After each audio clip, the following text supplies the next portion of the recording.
نحمده ونصلي على رسوله الكريم اما بعد فاعوذ باللہ من الشیطان الرجیم بسم اللہ الرحمن الرحیم۔ اور دوسری قسم ہے ایمانی اور دینی عقل۔ یہ وہ عقل ہے جو ایمان کے نور کے تحت چلتی ہے۔ اس کی ساری تدابیر اس اصول کے تحت ہوتی ہیں کہ حکمت صرف اللہ تعالیٰ کے احکامات ہی میں ہے، راحت اور خیریت صرف اللہ تعالیٰ کے احکامات ہی میں ہے، اور ان احکام کا اتباع جو ہے اس سے دنیا کا فوری فائدہ بھی حاصل ہوتا ہے، اور انہی احکام کے اتباع سے آخرت کا عظیم فائدہ بھی حاصل ہوتا ہے،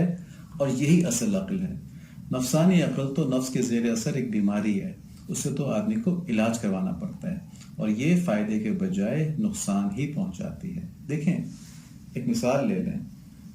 کہ ہم دنیا میں عقل مند کس کو کہتے ہیں؟ تو ایک تو ڈیفینیشن یا کرائٹیریا یہ ہوتا ہے نا کہ جو آدمی کم سے کم انویسٹمنٹ سے زیادہ فائدہ حاصل کر لے، کم سے کم نقصان سے زیادہ فائدہ حاصل کر لے،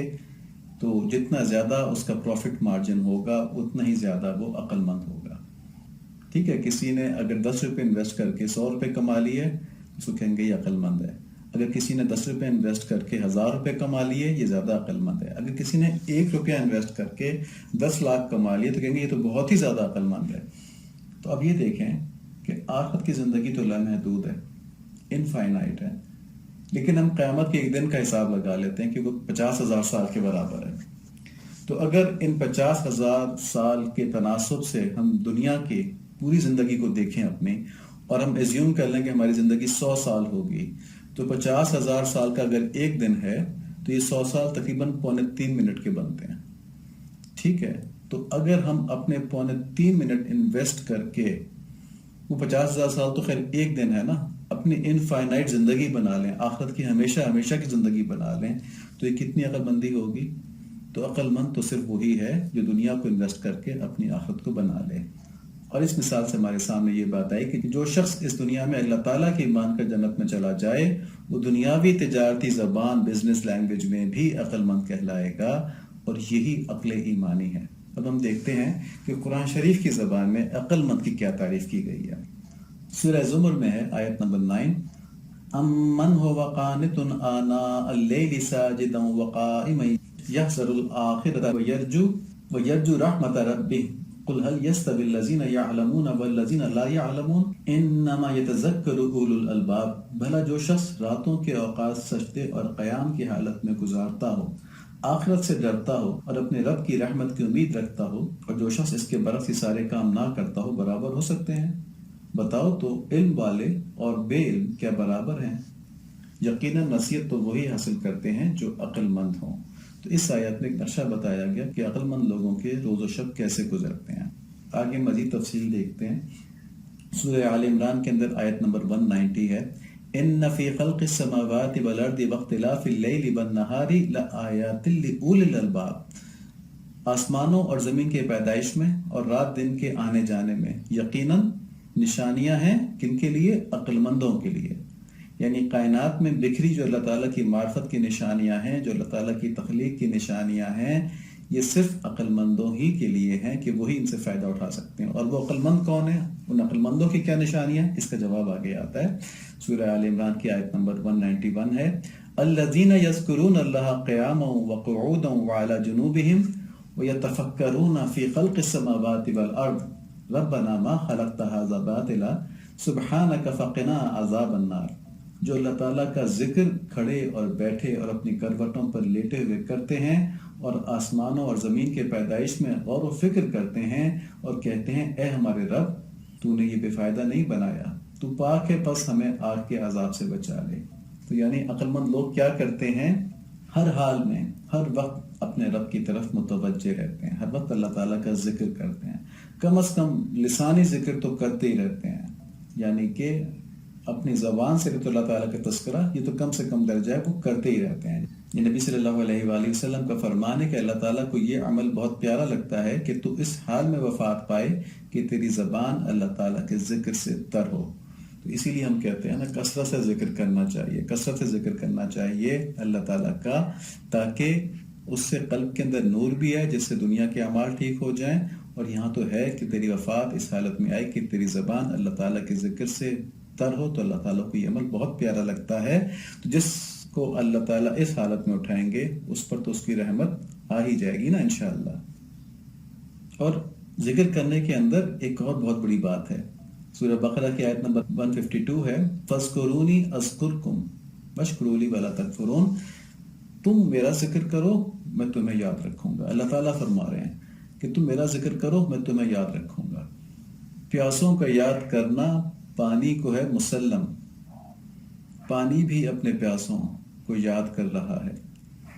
ٹھیک ہے، کہ اللہ تعالیٰ کو یاد کرنا تو ہماری ضرورت بھی ہے، چاہے وہ ضرورت دنیاوی احتیاج کے لحاظ سے ہو، چاہے وہ ضرورت محبت کے لحاظ سے ہو، ہماری ضرورت ہے اللہ تعالیٰ کو یاد کرنا۔ مگر اللہ تعالیٰ فرماتے ہیں کہ جب تم مجھے یاد کرو گے میں بھی تمہیں رحمت کے ساتھ یاد کروں گا، اور جو اللہ تعالیٰ کا ذکر ہر وقت کرے گا اس کو اللہ تعالیٰ ہر وقت رحمت کے ساتھ یاد کریں گے۔ ایسے شخص سے بڑھ کر عقل مند کون ہوگا کہ جو ہر وقت اللہ تعالیٰ کی رحمت کو اپنے اوپر متوجہ رکھے۔ اور لسان ذکر کے علاوہ ایک اور آسان طریقہ اللہ تعالیٰ کو ہر وقت یاد کرنے کا کون سا ہے کہ نبی صلی اللہ علیہ وآلہ وسلم نے ہر موقع کی دعائیں سکھائی ہیں، لباس اتارنے کی دعا، لباس پہننے کی دعا، کھانا شروع کرنے کی دعا، کھانا ختم کرنے کی دعا، سونے کی دعا، جاگنے کی دعا،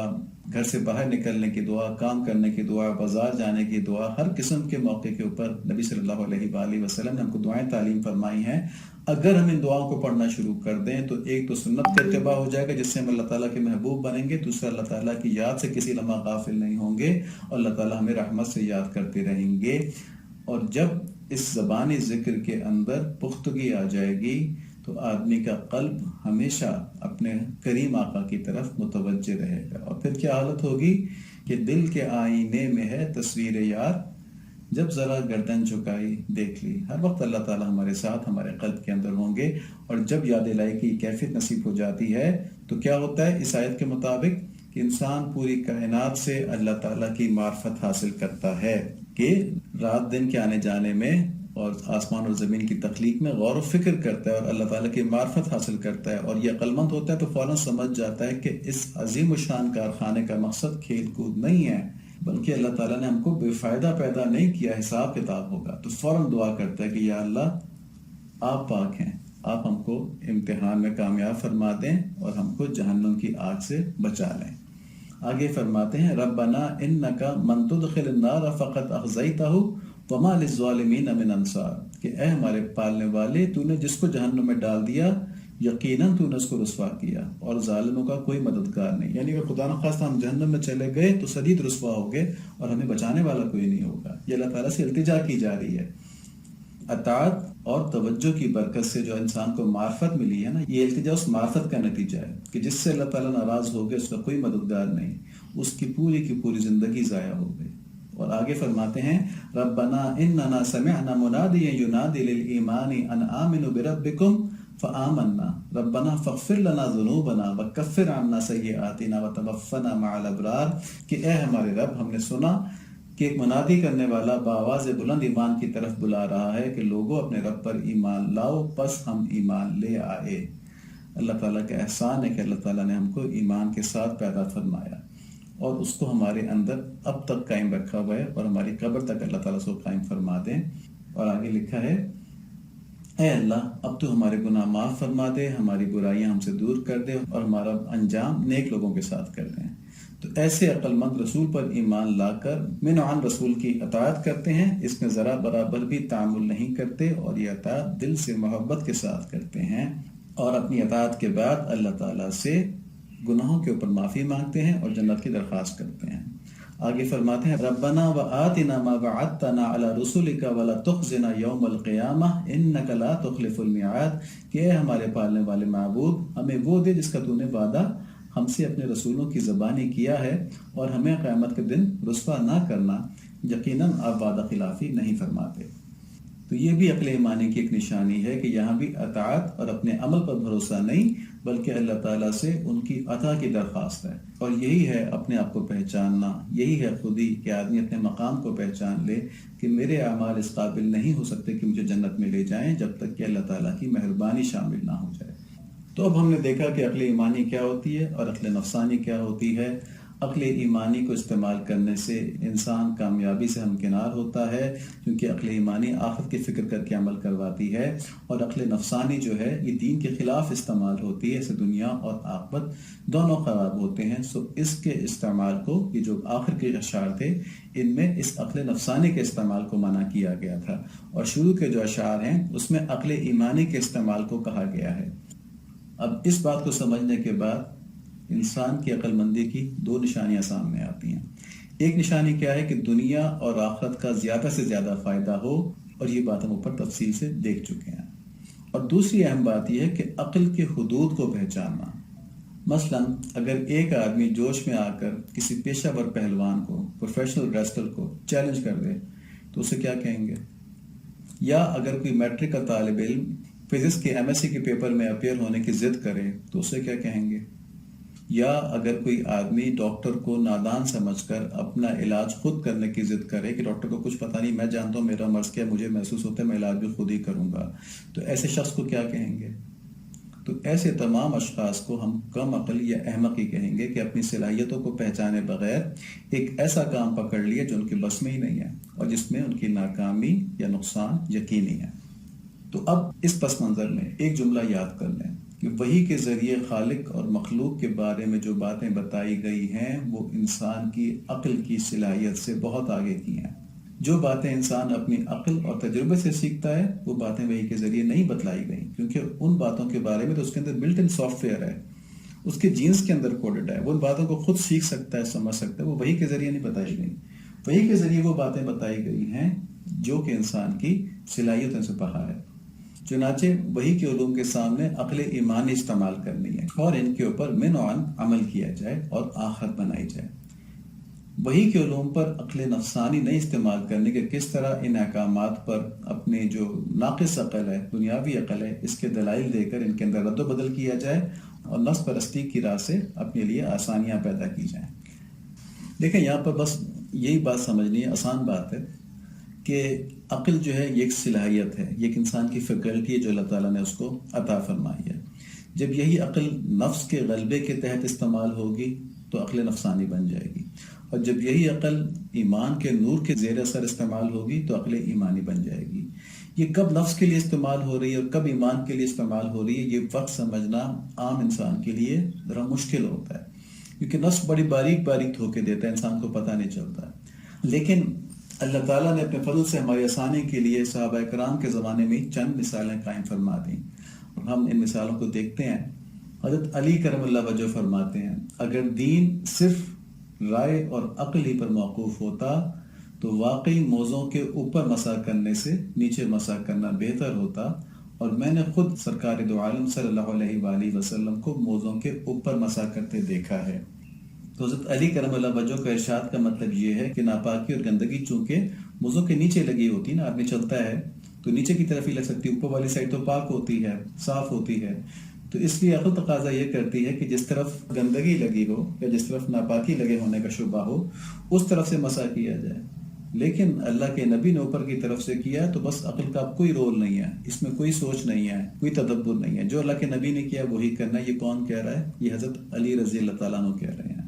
تو اب ان سے بڑھ کر کوئی عقل مند موجود ہے ہمارے پاس اس دور کے اندر؟